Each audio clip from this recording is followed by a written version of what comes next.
All right. I'm doing, this is another recorded interview. This time it's with Gerald Celente of the Trends Research and the Trends Journal, who I've interviewed many times. Today's Thursday, February the 2nd, and it's going to be played on Wednesday, February I believe it's the 8th. On the peoplesinternetradio.com. And the Trends Journal is just as the name implies. It gives current trends, current predictions, and you've been mostly right, Gerald Celente. Thank you for interviewing with me. Oh, it's always great being on with you, Catherine. Okay, so I'm just gonna just looking at some of the kind of topics that you talk about in your latest Trends Journal of right, it's winter of 2017. Actually, let me see. Yeah, so talking about Trump's reality show. And you predicted, billions being spent on lies, deceptions, and hollow slogans. But you also predicted that Trump was going to be elected and not Hillary Clinton. That's right. It's in our May edition, 2016, of the Trends Journal. And again, we reinforced it in our July edition of the Trends Journal. And it's very simple for two reasons we've picked him as a winner. First of all, let's go back to the campaign. Never before in modern American history had we had two candidates with such high negativity ratings, 60%. Never. So this wasn't even a lesser of two evils. Right. It was, I can't stand either of them. Right. And secondly, there was a Bill Clinton campaign slogan back in 1992, and they had it in all the campaign offices around the country. It's the economy, stupid. That was the slogan. So anytime they went off message to get back on message, it's the economy. And that's what it was in 2016. Obama bragged that he created 10 million jobs during his presidency. According to a Harvard-Princeton study, 94% of those jobs are temporary jobs. A fact. And another one on top of that. 95% of all the wealth created since Obama was in office went to the 1%. So that's what this election was about. And then you have people like Slick Willie Clinton shooting his fat mouth off as a little crybaby. Yeah. That angry white men put Trump in office. Well, in only looking at the data, the same amount of white men voted for Mitt Romney back in 2012. Only looking at the facts, some 2 million women who voted in 2012 didn't turn out in 2016 to vote in the first woman that could have become president because they couldn't stand us so much. So when you look at the election and you look at the data, it wasn't Trump that won. It was the message, not the messenger. And the same message is being played worldwide, whether it's with Marine Le Pen in France, whether it's with the Brexit vote, whether it's with Wilders in Netherlands, the AFD party in Germany, the Five-Star Movement in Italy. People are tired of the elites running and ruining and globalizing their lives. Yeah. So Trump, if you had somebody else that was articulate, a statesperson, other than Trump, he would have creamed Clinton. So that's why we picked him as a winner. And a reality show champ in the sense that he broke all the rules. He played it as a reality show, not as a political show. And the first thing he did, anybody could remember it. He walks out from behind the podium at the first Republican debate, puts his arm on the shoulder of Jeb Bush and says, you're a nice guy, but you have cojones the size of a mothball. Well, basically, that was the message. He humiliated him on international television, showing him what not a man he is. Any man would have taken his arm off his shoulder and said, hey, listen, don't talk to me like that. Twisted it around his back, maybe. Well, again, I had my own school. I used to teach close combat for many years. And, you just do it nicely. You don't make an issue of it. But, again, he played the Trump card. It's a presidential reality show. And now we have a reality show champion running the country. So, I'm like kind of puzzled as to how is it that someone with such a low approval rating, I mean, right, so you just said it's a reality show, but I mean, this guy is in the White House. I mean, look who's in the White House before. I know. Another little lying, arrogant guy. Lied his way into office as an anti-war president. Yeah. And what did he do? As soon as he becomes president, he sends 33,000 more troops to get slaughtered and slaughter others in Afghanistan. Gee, I wonder why they hate us, all these countries. Exactly. Yeah, I can't understand why there's terrorism. Right. Oh, no, I know. Maybe because Obama destroyed Libya, the most prosperous nation in Africa that wasn't doing anything to anyone. Yeah. No, that couldn't have been it. Now, maybe Assad has to go, and they slaughtered over 500,000 people in Syria. It was also a very prosperous nation in the Middle East. I mean, that had nothing to do with it. Maybe it's the little liar Obama who was going to put no more troops on the ground that's back in Iraq. Yeah. Yeah. So you got a freak that shows it and one that covered it up. If I could just ask you, I was just going to kind of go back a little bit and talk about the whole jobs thing because, Trump signed into, this DAPL pipeline out there in North Dakota, again, like on the premise of jobs. But again, that's not even going to be really long lasting. That's just going to be temporary jobs. And it's, jobs essentially that are kind of doing harm and not, doing good. Well, I agree with you. I'm totally against it. And I'm totally against fracking. Right. And he wants more of that. So I just said it's one madman doing different things than the other. That's all.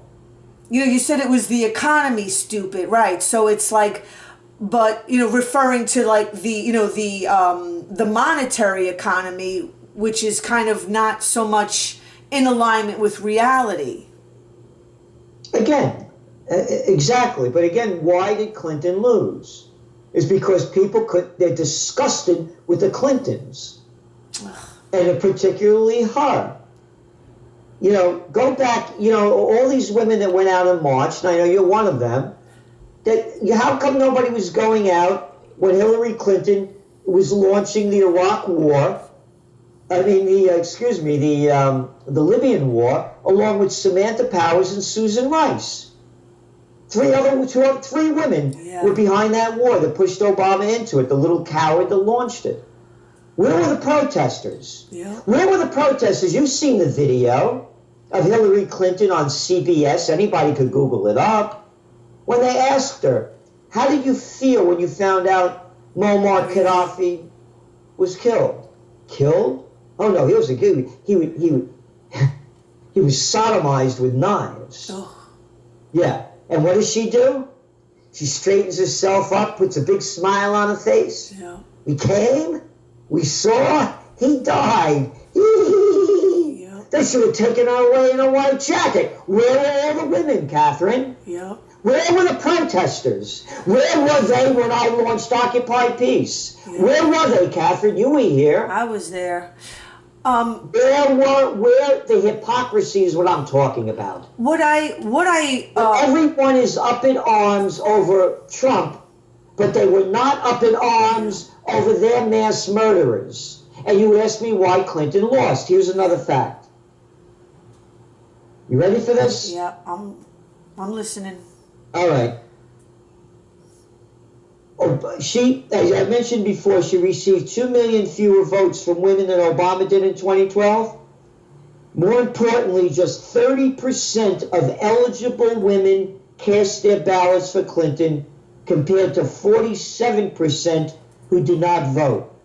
Also, some 2 million black voters who cast ballots for Obama in 2012 did not cast ballots for Clinton. And overall, Clinton received about 10 million fewer votes than candidate Obama did when he first ran back in 2008. These are the facts that nobody wants to talk about. Yeah. The facts are also that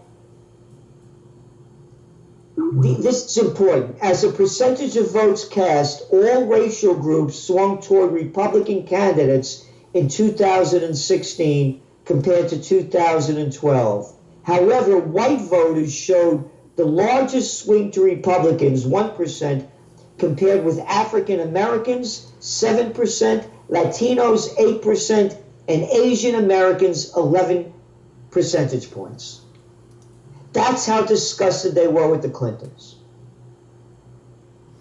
So this idea of, people that voted for one just to vote against the other instead of people being able to vote for people that they actually want. I just call it like debt-based voting instead of, kind of being on the plus side voting. The fact that people even tolerate that, I think is... Well, I didn't vote. None of these people represent my values. Right. I got some moron yelling, if you don't vote, then you get what you deserve. Hey, clown, you got what you deserved if you voted. Right. I don't vote for liars, cowards, freaks, and fools. See, I don't vote for the presidential reality show candidates and contestants. What you just described is sort of like where my attitude has been going towards the debt-based currency too, you just kind of don't vote for it at all by I don't know, not using it, not circulating it, or, right, just, because everything is so backwards now that not doing something is kind of being on the plus side.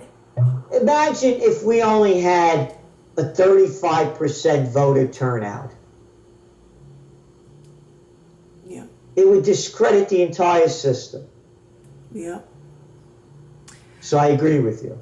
So let me ask you this question that some people were arguing that, Jill Stein running was kind of making, right, like giving the votes to either Trump or Hillary and messing up the whole election. Well, it's not even messing it up. It's just, why do it? It's not. You're not going to get anywhere with it. And all it does is, to me, it adds credibility to a corrupt system. So why be a part of that? The opportunity now for a third party has never been greater. Because the Democrats have nobody. Look at the little clown leading them. Little Chucky Schumer. A guy with a pair of cojones smaller than a mothball. Look at these little clowns. Nancy Pelosi. Did you ever see the videos of her going on? You can put this in the bank. Trump is not going to become president. One after another is shooting a mouth off. Another, you look at her history. Born on third base and thought she had a home run. Her old man was in politics and she got pushed through the whole. There's just one after another. I know, isn't it? It's ridiculous. Diane Not So Feinstein. One after another. Little on the other side, you got Mitch McConnell, Lindsey Graham, Paul Ryan or Eddie Munster? I get them confused. So what? They were all kind of their families are all in politics. They're not all in politics. Eddie Munster, Paul Ryan never worked a day in his life. Dianne Feinstein got in there when that other guy died in San Francisco and she moved into the position. It's one after another. Whatever happened to that belief? Well, again, even if it was a belief, doesn't mean that it was true. That, right, like your average Joe, blue-collar worker guy could have made it to be the president, Those days are long gone. Yeah, Mr. Smith does no longer go to Washington. Yeah, right. No, it's an elite club. It's the Harvard, Princeton, Yale, Bullets, Bangs, and Bombs Club. And so, let me make this point too, because the fact that they had the Women's March the day after the inauguration, so you know how like the public kind of continues to be on the defense instead of being offense. Again, where were the women marching before the election? How could they call themselves anything but credible to support a mass murderer like Hillary Clinton? Yeah. Yeah, I mean, I continue to feel like the people. Well, because she's a woman? Yeah. Because I'm Italian, I should support a mafia figure? Yeah. But Gerald, it's all because of the dysfunctional, abusive family system that people have been not looking at. It's been going on for centuries. Yeah. People have no courage. Yeah, they're in these abusive relationships and they can't break out of them. That's exactly right. Thank you.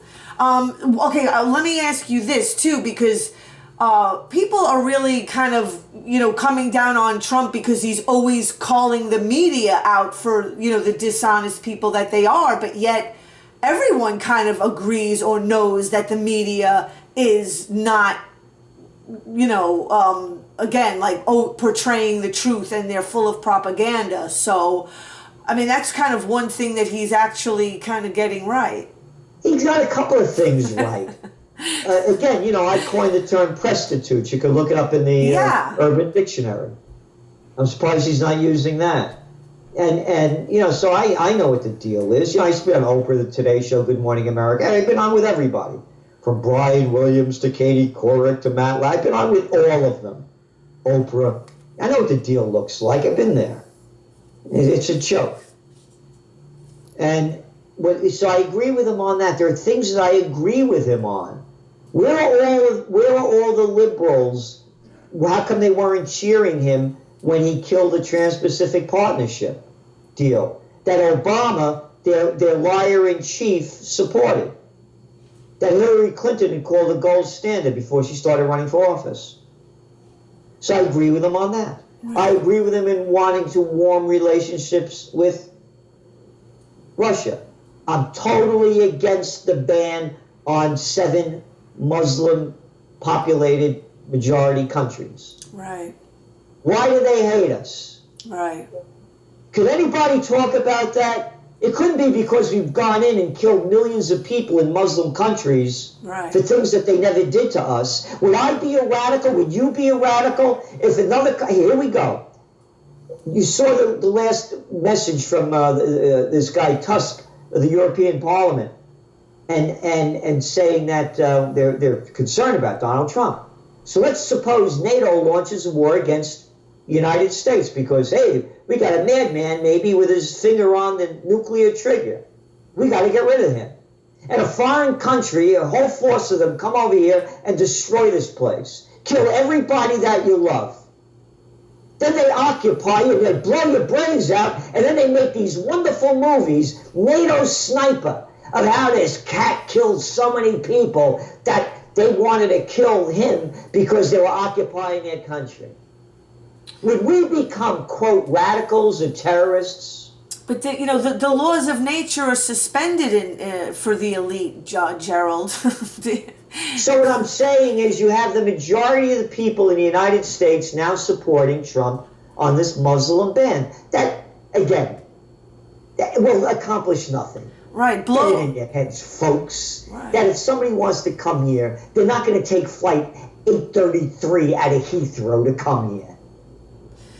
They'll grow up. Exactly. I mean, like they don't believe that there are consequences to their actions. I mean, you're never going to hear Trump actually admit that it's the U.S. that's creating. I mean, right? Like, it's not only Trump that won't admit. Yeah. Nobody in the media, no Republican, no Democrat. Name me one. You didn't hear from Obama. You didn't hear from, and none of them. It's not only Trump. It's an entire society. Yeah. Okay, so let's talk a little bit about the bill, the nuclear bill that's being passed against right, U.S. Nuclear first strike without congressional declaration. The U.S. can't have a strike. I mean that, right? I mean that's a good thing. Yeah. Yeah, nuclear war, we're all dead. I mean, grow up, everybody. Do you see Trump, like, how do you see, him, like, dealing with this? I mean, what do you think, like, he would have done? Yeah, I don't know. I don't know. I know people, by the way,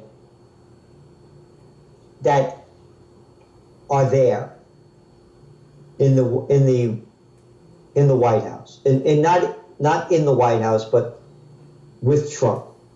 And I can tell you from the people that I know on the inside, what you see with Trump is exactly who he is. And there are levels of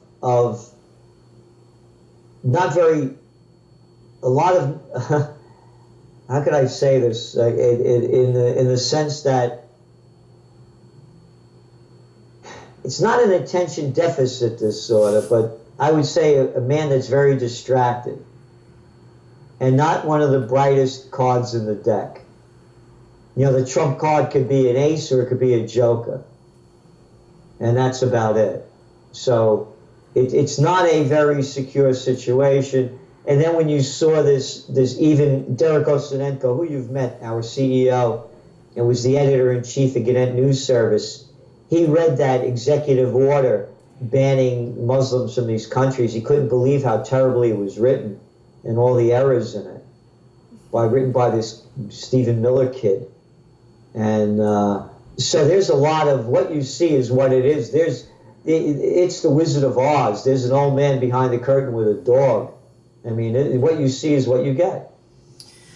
So again, just kind of going back to this country not being able to like handle blowback. I mean, Obama, also, I mean, this whole ridiculous war on terror is just an illusion. It's blowback. It's consequences of this country, terrorizing and being the terrorist of them. And then constantly pointing the finger at the cause rather than, and criminalizing, the effect rather than what's actually creating it. And, again, it was just, today I heard there was another prison uprising in Delaware where the prisoners, and of course these prisoners are just so off the top, out of control, because they want education in the prison.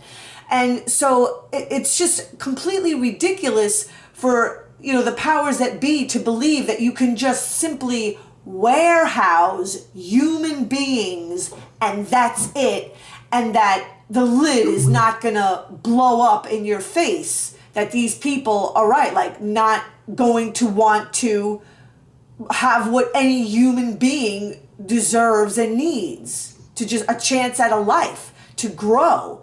I mean, they're, protesting over just normal things.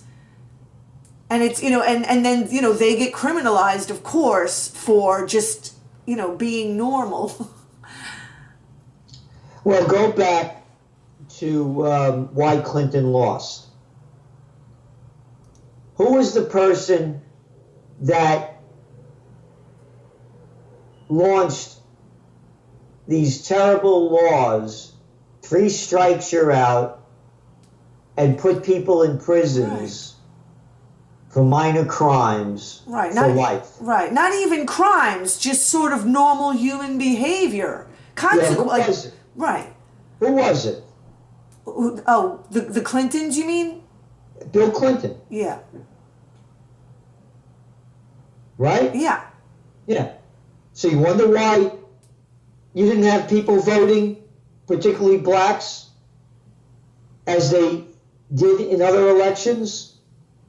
because they couldn't stand the Clintons for what they've done to them. Yeah. I wrote back in my book, Trends 2000. Let me get the page here. I wrote about the prison industrial complex. Yeah, that's a big, big issue, boy. And that was Bill Clinton that did it.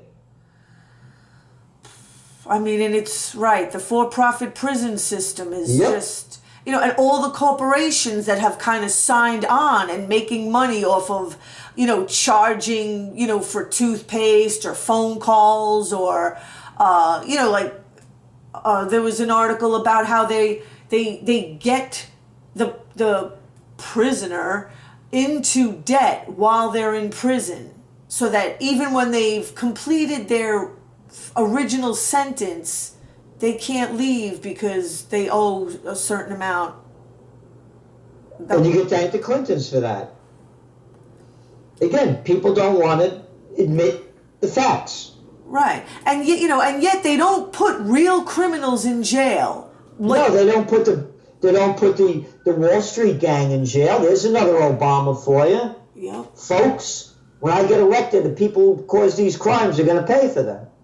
And he puts in that guy, another little sellout of a nothing, Eric Holder. Yeah, I got something to hold. Yeah. Yeah. So six banks convicted of felony. Oh. Not one of them went to jail. Right, and how does this guy have the nerve to be on, the media, saying, the words coming out of his own mouth as the Attorney General that the banks are too big to jail? Exactly. I mean, how do you? That's what I'm talking about. Going back to the Women's March and the hypocrisy. The hypocrisy. Their murderer is okay. As I said, it's like being in an abusive relationship. You're singing my tune there, Gerald. I've been trying to get people to see that for decades. But we have just a couple of minutes left. So where do you see things going? I mean, do you see... Oh, it's a free-for-all. And that's why, we just put out a trend alert today or last week, with good people listening now, and that is that, this Trump wild card. You want to hold on, we don't give financial advice, but, anything goes. I mean, we began talking about the Women's March, then follow it up. Look at all the protests when he put in the travel ban.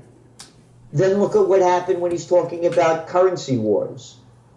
So what we're saying is anything can happen at any time, and that's why we still believe gold is a safe haven asset in this time of economic and geopolitical uncertainty.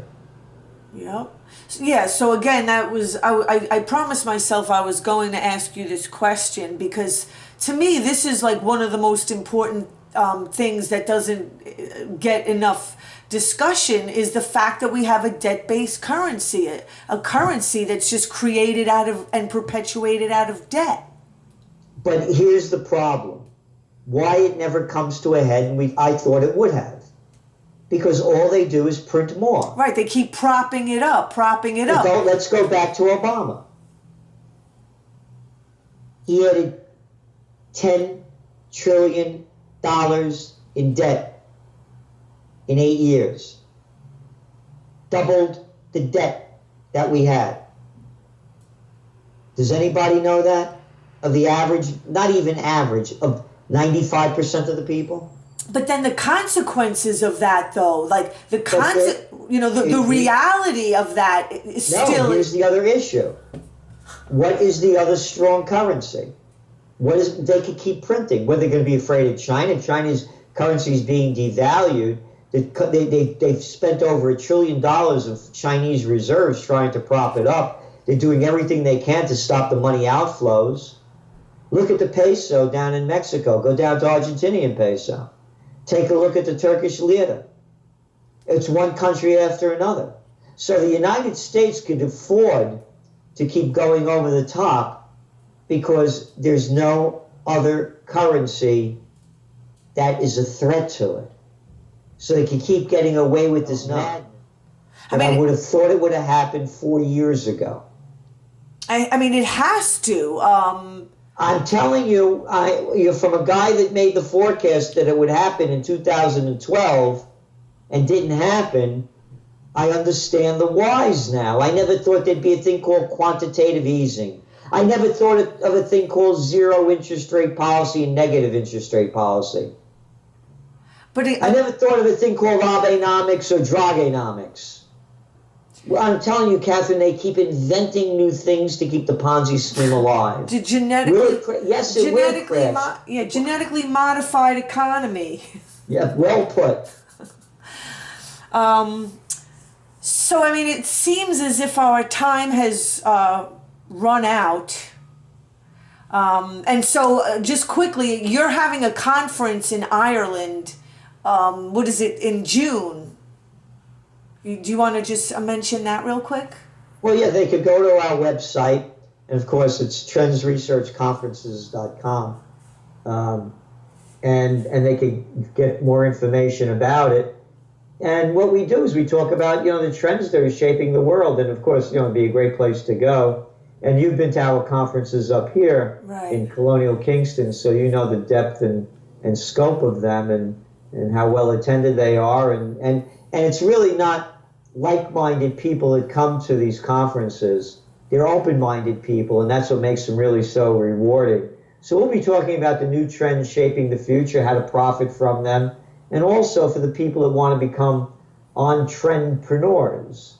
We're showing them that as well, so they can take advantage of the situations that exist that they're not being taken advantage of now. And there are many of them. And that's one of the things with this Trump candidacy, by the way. We're saying play the Trump card. There are opportunities out there. New avenues are going to open up. It's not all negative. And, there are ways to profit from it. And we'll be showing how to profit from those as well. So, again, you could go to our website, trendsresearch.com, and you can learn more about it. Do you think that is a possibility that, like Trump was put in office kind of deliberately to create havoc and so people could somehow profit off of debt? I mean... No. There's nothing. There's not, as I said, there's nothing behind the curtain. It's what you see is what it is. And do you think he's going to get impeached? Nah. For his business dealings, like he's still... They're going to impeach him. He has a Republican Congress, and he controls Congress. They don't control him. And no, what you see is what it is. But there'll be opportunities.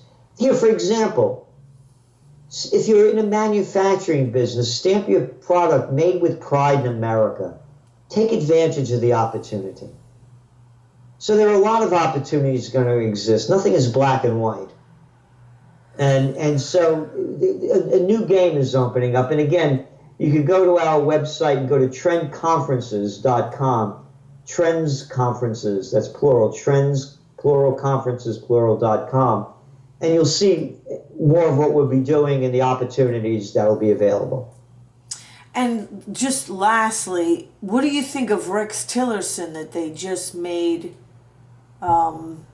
whatever position they gave? Secretary of State. I think it's a good choice in one sense. That under Obama and Clinton's and Bush's, the business of the world has been war. Possibly under the Trump administration, the business of the world could become business. I'd rather have a statesperson and, of course, a statesman than a business person. But at least it won't be more war. And Tillerson is about money. And so is Wilbur Ross and Mnuchin, the other appointees. And if they could renegotiate these terrible deals, and they are terrible deals, and do business deals on behalf of we the people, then I'm in favor of it. What about the EPA and... Totally disgusted with it. You know, the whole climate denial. Yeah, no, well, again, I don't even get into the climate issue. All I say is this. If you dump trillions of tons of poison into the earth, into the water, and into the air, you think it will have a negative effect? I know, isn't it ridiculous? I mean, we literally live in fantasy land. We live in decapitated world. People are decapitated. No, they don't. Again, it's not that. They're living in an abused relationship, Yes. and they don't have the courage to admit it. That's exactly right, Gerald. That's exactly right. Well, thank you very much, Catherine. It's always great hearing your voice. Always great seeing you. You too. And hope to see you again soon. Yes, me too. Gerald Celente of the Trends Journal. TrendsResearch.com.